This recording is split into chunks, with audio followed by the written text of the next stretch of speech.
सत्ता लेते हैं उनसे जिनके लिए हम लड़ रहे हैं, क्योंकि माननीय काशीराम साहब ने सिखाया जो सहारा देगा वो इशारा भी देगा।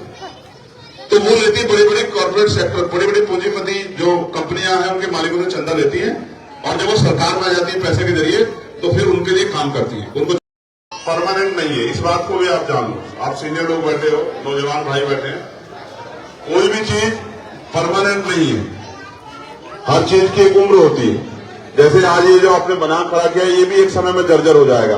ये जो गुरु घर आपने बनाया ये भी अगर इसकी देख रेख नहीं करोगे जल्दी हो जाएगा, देख रेख करोगे तो एक उम्र में जाके हो ही जाएगा, क्योंकि हर चीज की एक उम्र है।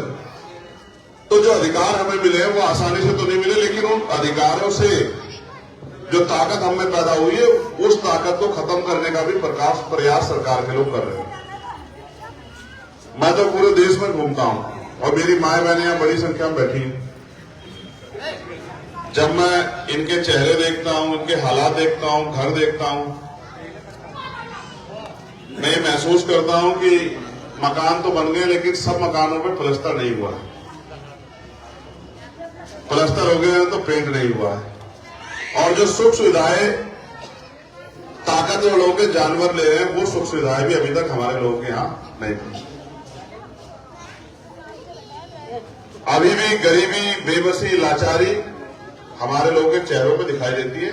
और जब आप गलियों में जाओगे तो आपको महसूस हो जाएगा, गलियों के साइज बता देते हैं कि इन बस्तियों में कौन लोग रहते हैं। छोटी छोटी गलियां, गाड़ी उसमें अंदर नहीं जा सकती क्योंकि हम पे है ही नहीं।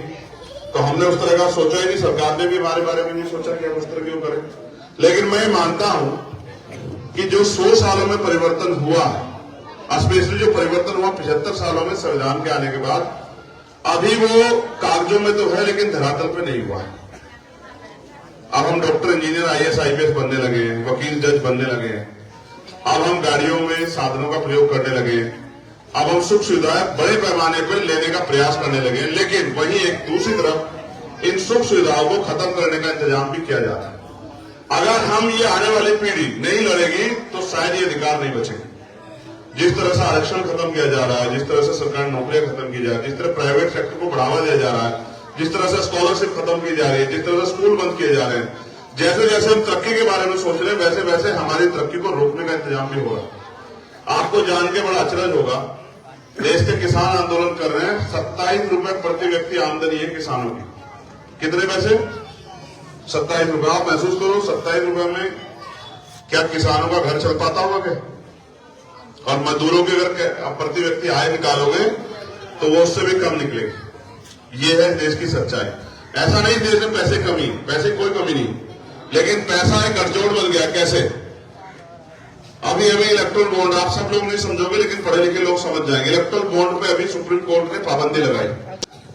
इलेक्ट्रल बॉन्ड पे सरकार ने, सुप्रीम कोर्ट ने ऑब्जेक्शन लगा दिया। इलेक्ट्रल बॉन्ड इस तरह समझिए कि बड़ी बड़ी कंपनियां पार्टियों को चंदा देती।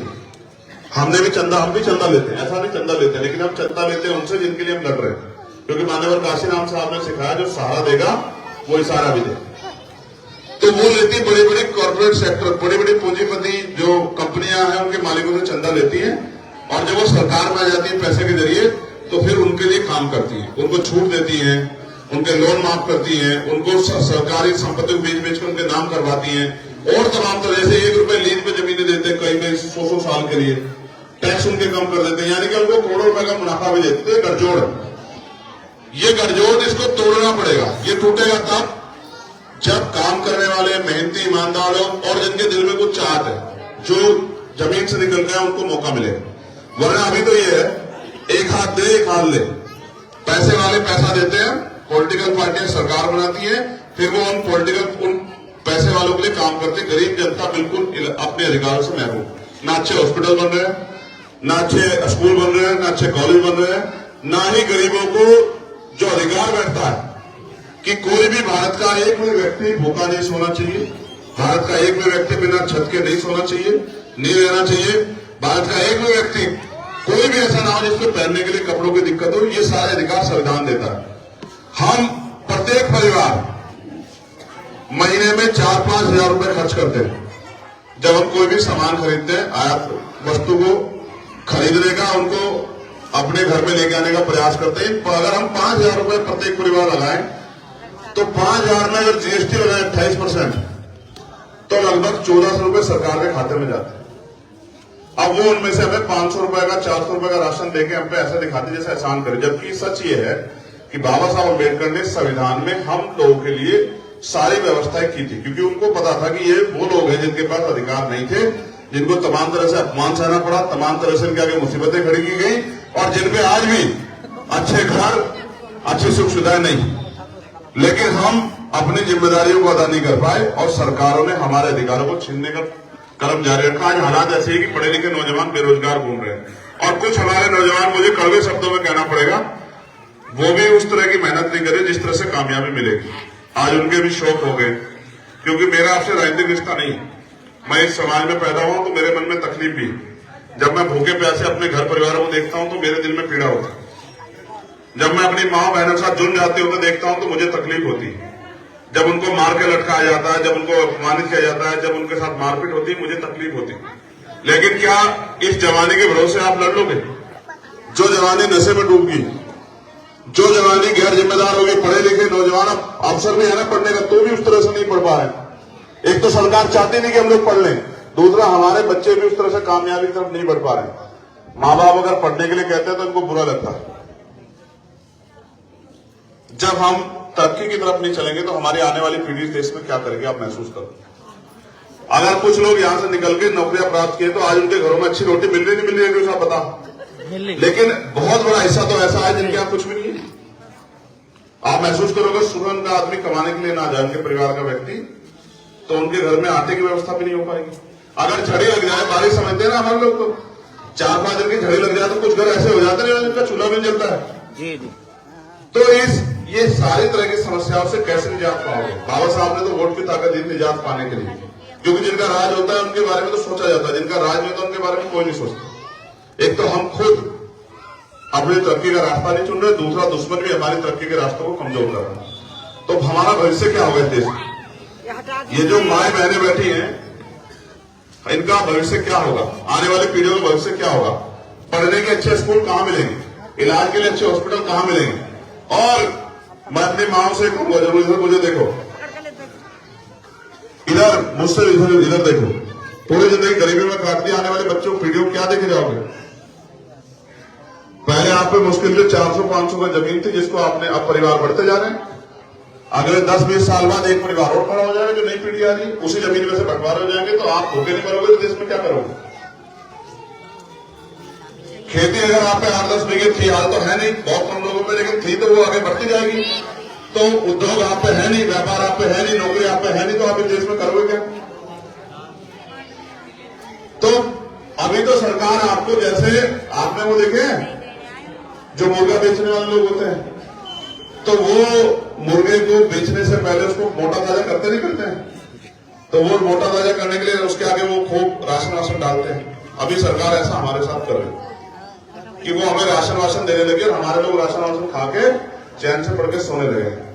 लेकिन जिस दिन सरकार का आपसे मतलब निकल जाएगा फिर क्या होगा? फिर मुर्गों के साथ वही होगा ना जो मुर्गों के साथ होता है। तो मुझे लग रहा है कि मुर्गे साथ उसी हलाल होने का इंतजार कर रहे हैं।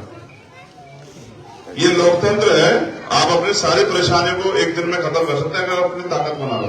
आप पूरे, मुझसे करवा अगर सच, आप पूरे साल भर रोते चिल्लाते रहते हो कि भाई हम पे ये नहीं है, हम पे वो नहीं है, हमारे साथ ये समस्या है, हमारे साथ जुर्म हो रहा है, हमारे बच्चों को रोजगार नहीं मिल रहा है, हमारे लिए अच्छी पढ़ाई की व्यवस्था नहीं हो रही है, हमारे लिए अच्छी सड़कें नहीं है। लेकिन जब मौका आता है तो हम लोग चूक जाते। तो मैं तो पिछले 10 साल से लड़ाई को लड़ रहा हूं, और जो नौजवान भाई है, माए बहनें पढ़ी लिखी, वो भी जानती है कि जहां भी किसी पे जुर्म जाती होती है वहां हम लोग अपना काम बखूबी करते हैं। लेकिन जो हम करना चाहते हैं उसके लिए हमें पॉलिटिकल पावर की जरूरत है। अगर पॉलिटिकल पावर हम पे होगी तभी हम वो कर पाएंगे जो हम करना चाहते हैं। ये तो वो है कि अगर आपके साथ कोई अन्याय हुआ तो उसमें हम आपकी मदद करते हैं, लेकिन अगर आपको आपके लिए अन्याय अवसर तैयार करने जैसे सरकारें कर रही है अपने लोगों के लिए, तो फिर हमें पॉलिटिकल पावर बनानी पड़ेगी। और जिनके पास पॉलिटिकल पावर नहीं होगी उनको जुल्म जाती है, अन्याय अत्याचार सहना पड़ेगा, उनके साथ मुसीबतें आएंगी। तो हमें फैसले लेने, ये सब जिम्मेदार लोग बैठे। आगे बता,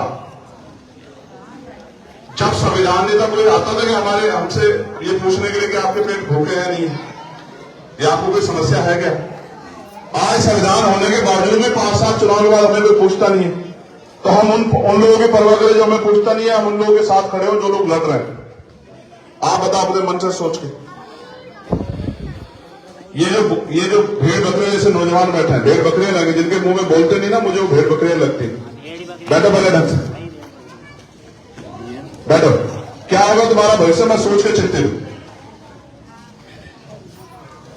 मैं 22 घंटे जागता रहता हूं सोच के कि कल तुम्हें देश में गुलामी जैसा जीवन में जीना पड़ेगा, और तुम लोग अपने बारे में चिंतित नहीं हो। बैठे सब लोग इधर इनको जो मुर्गे उतरे खाए दो लोग बैठ जाओ इधर वाले तो सामने आप जो बाद में इधर निकल के नौजवान लड़ाई होती तो मैं आके आपसे हाथ जोड़ के कह के चला जाता, लेकिन ये राजनीतिक लड़ाई नहीं। मैं ये वो समाज है जिसमें मैंने जन्म लिया। अगर इनकी जिंदगी में कोई परिवर्तन नहीं कर सकता तो फिर मेरे काम का कोई फायदा नहीं। मैं 24 घंटे 7 दिन जितनी मेरे अंदर हिम्मत है दिन रात मेहनत करके लगा रहता हूं पूरे देश में। इसके लिए मुझे कीमत चुकानी पड़ती है। इसके लिए मुझे कीमत चुकानी पड़ती है कि मुझे 16 महीने जेल में रहना पड़ता है, लाठियां खानी पड़ती है, गोली खानी पड़ती है। किन के लिए? जो खुद ही कुछ करना नहीं चाहते। एक दिन जेल जाके देखो, एक दिन में अगर जीप ना बाहर निकल जाए और घर वाले लड़ते ना फिरे जिसकी वजह से जेल चले गए, तब मुझे बताना क्या कर रहे हो। जो कोई लड़ता है उसके साथ इस तरह का व्यवहार करते तुम लोग। बैठे वहां क्यों बैठे वहां? तुम्हारे बच्चों को क्या होगा? अगर हम लड़ना बंद कर देंगे तो आपको एहसास हो जाएगा। सरकार नहीं चाहती कि आपको सुख सुविधा रोटी रोजी मिले, वो नहीं चाहती कि आप पहले के आगे बढ़ो। आज भी छुआछूत है, घोड़े में बैठने में हत्या होती, मुझे रखने में हत्या होती है, मटकी छूने में हत्या होती है। आज भी मार के गांव के बाहर लटकाया जाता।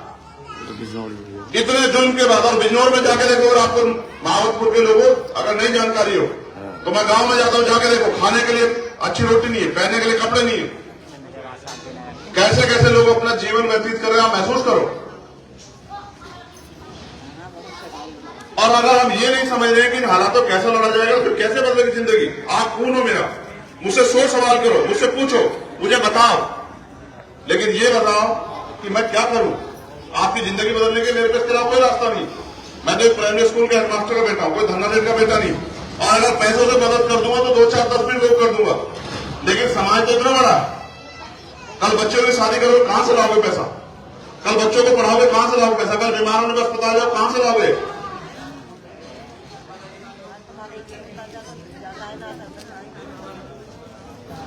आप महसूस करके देखो 10 साल बाद क्या होगी हमारी जिंदगी अगर संविधान नहीं रहा। कौन दफ्तरों में घुसने देगा? कौन मारपीट होने पर, जुर्म जाते होने पर हमें न्याय देगा? कौन पुलिस के जो है उसमें अभी भी हिम्मत नहीं है हमारे लोगों की, तो थाने कचहरी में कौन घुसने देगा? कहां से लाओगे पैसे न्याय के लिए मारपीट होने के बाद? क्या करोगे इस देश में? अगर गुलामों जैसा जीवन जीने का मन हो गया तो फिर कोई लड़ाई नहीं है। अमीरों ने जो कुत्ते पाल रखे वो भी रोटी खाते हैं भाई, और जो जिसके मेहनत मजदूरी करोगे क्या फेंक के दे देगा रोटी आप लोगों को। लेकिन ये लड़ाई थोड़ी है कि फेंक के रोटी खाएं हम लोग। लड़ाई तो ये है कि हम भी स्वाभिमान सम्मान के साथ जिए और हमें भी वो सुख सुविधाएं मिले जो अमीरों को मिल रही। लेकिन लोग कैसे लेने के लिए तो आपको ताकत बनानी पड़ेगी। जो लोग बैठने नहीं सीख पाए वो ताकत बना लेंगे आप।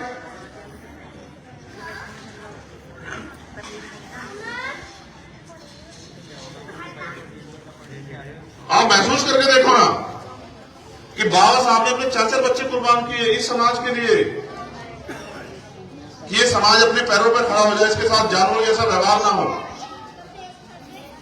हम उनके 4 बच्चों की कुर्बानी भूल गए। आज ये जो सुख सुविधा है, ये कपड़े हैं, ये हमारे बाप दादा की नहीं, ये बाबा साहब अम्बेडकर के संघर्षों की देन है। ये जो बड़े लोग बैठे हैं, बताओ मैं गलत कह रहा हूं क्या? अगर बाबा साहब ना होते तो कोई ये अधिकार मिल पाते क्या मेरे भाइयों? फिर हम क्या कर रहे हैं? आज उनके आंदोलन का क्या है? आज उनके अधूरे सपनों का क्या है? काशीराम साहब ने पूरी जिंदगी निकाल दी हम लोगों के लिए। हम अपने महापुरुषों को, मरे हुए महापुरुषों को सम्मान नहीं दे पा रहे, हम अपने जिंदा लोगों को ख्याल नहीं रख पा रहे, तो हम जानवर से ज्यादा क्या है?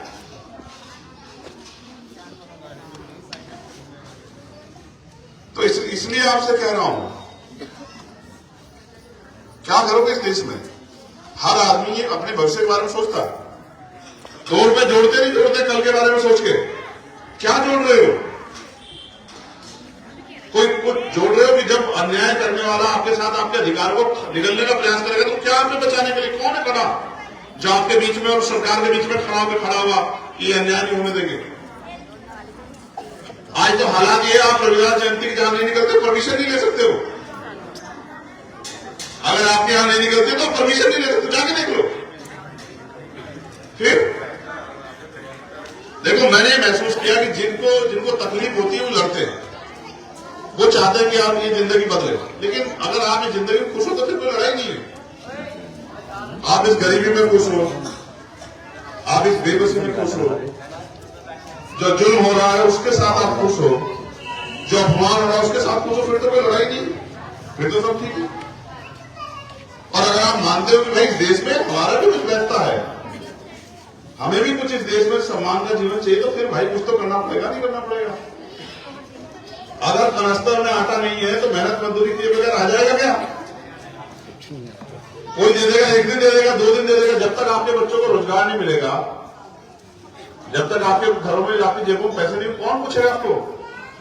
अमीर लोग तो अपने गरीब रिश्तेदार को नहीं पूछते हैं, मुंह फेर लेते हैं कि इससे हमारा कोई रिश्ता नहीं है। इसलिए अपने बारे में सोचो, इसलिए अपने आने वाली पीढ़ियों के बारे में सोचो। समय समय पे आपको अपनी ताकत बनानी पड़ेगी। आज जो पेड़ आप लगा रहे हो वो भले ही छोटा हो, लेकिन वो पेड़ बड़ा होगा। आपने छोटे पेड़ लगाए नहीं लगाए कभी? कितने लोगों ने लगाया अपने हाथ से पेड़ जरा बताओ। जब वो छोटा होता है तो क्या करना पड़ता है? उसकी देखरेख करनी पड़ती नहीं करनी पड़ती है? उसमें खाद पानी देना पड़ता है, देना पड़ता है। लेकिन वही पेड़ जब मजबूत हो जाता है तो वो छाव देता है नहीं देता है, फल देता है नहीं देता है। आम का पेड़ अगर आपने देखा हो, पहले आम के पेड़ की रखवाली करनी पड़ती नहीं करनी, उसको सींचना पड़ता नहीं पड़ता है।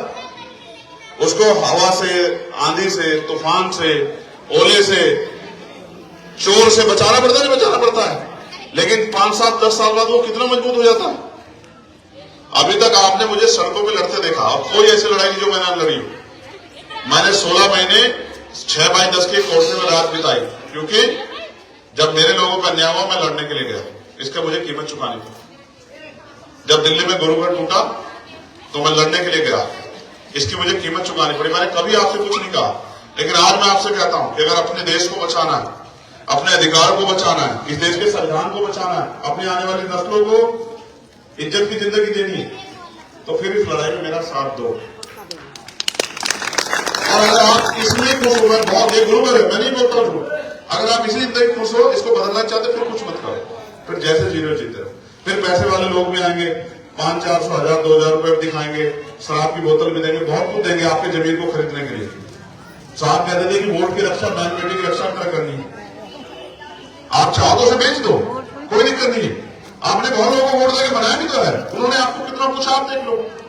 जिसको पिछली बार MP बनाया था, आया कि आपके गांव पूछने के लिए कि भाई आपके बच्चे किसी का रोजगार लगवा दूंगा, बताओ ईमानदार से। वो तो कहेंगे कि आपके ऊपर हक है, लेकिन आपके खून का जो 24 घंटे आपके लिखा उसका भी कुछ बैठता नहीं बैठता आपके साथ, उसका भी कोई हक अधिकार है नहीं, बताओ। इसलिए आपसे कहने के लिए आप इस लड़ाई में मेरी मदद कराओ। मैं इस लड़ाई को लड़ना उसका कारण है साथ। मैं गोली से नहीं डरा, ना मैं गोली से मारा, क्योंकि आपका आशीर्वाद और सतगुरु महाराज का आशीर्वाद मेरे साथ है। लेकिन कब तक हम लोग इस देश में गरीबी बेबसी के साथ जीते रहेंगे? कब तक हम जुर्म जाति सहते रहेंगे? हम भी तो इंसान है ना, हमें भी इंसान जैसी सुख सुविधा दलित पिछड़े वर्ग के लोगों को भी मिलनी चाहिए। वो मिलेगी कैसे? जब हम पे ताकत होगी। कहते हैं जिनके पास दल नहीं होता उनका बल नहीं होता, जिनके पास बल नहीं होता उनकी समस्याओं का हल नहीं होता। अपनी समस्याओं का हल करना तो बल पैदा करो, बल होगा लोकतंत्र में वोट से। अगर आप चंद्रशेखर आजाद को मजबूत करोगे तो फिर आप मजबूत होंगे, और अगर आप ऐसे नेताओं को मजबूत करोगे जो 5 साल चुनाव के बाद नहीं आते, तो आप ऐसे हालातों में रहोगे जैसे आप हो। और एक कहावत है बहुत अच्छी कि अजमाए में को अजमाओगे तो वही मिलेगा जो मिलता है। अगर उसी में खुश हो तो फिर कोई दिक्कत नहीं।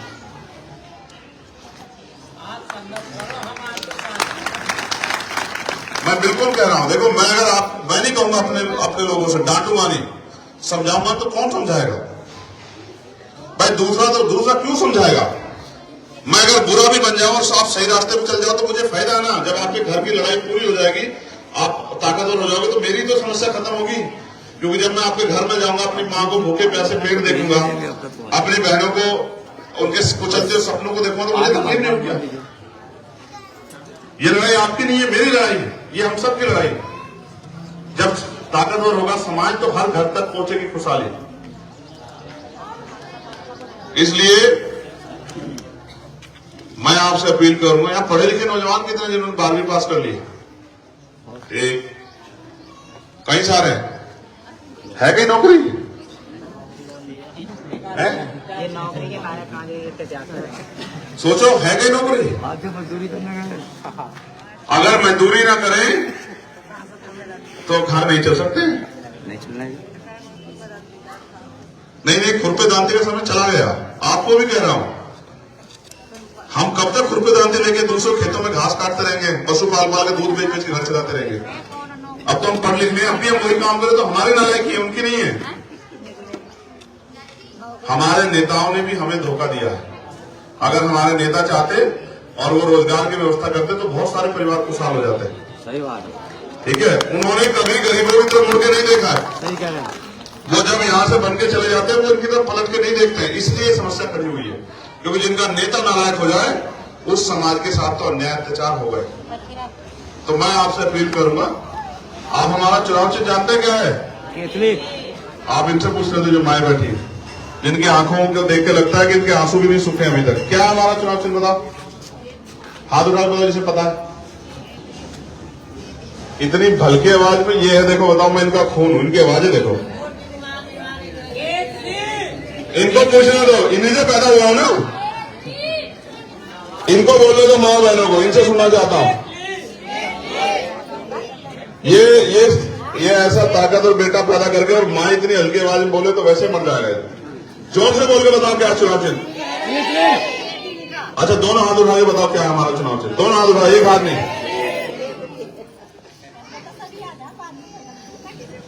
आपका बेटा है यहाँ पे?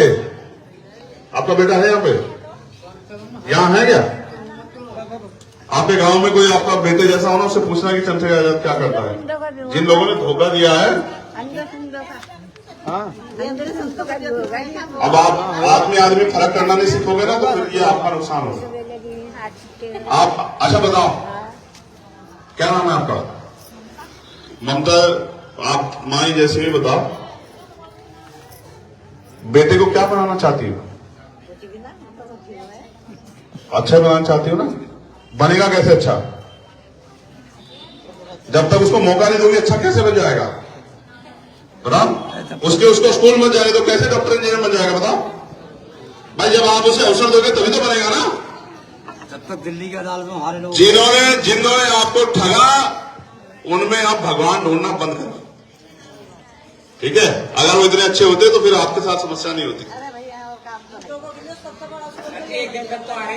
जी स्कूल को भेजा। हाँ,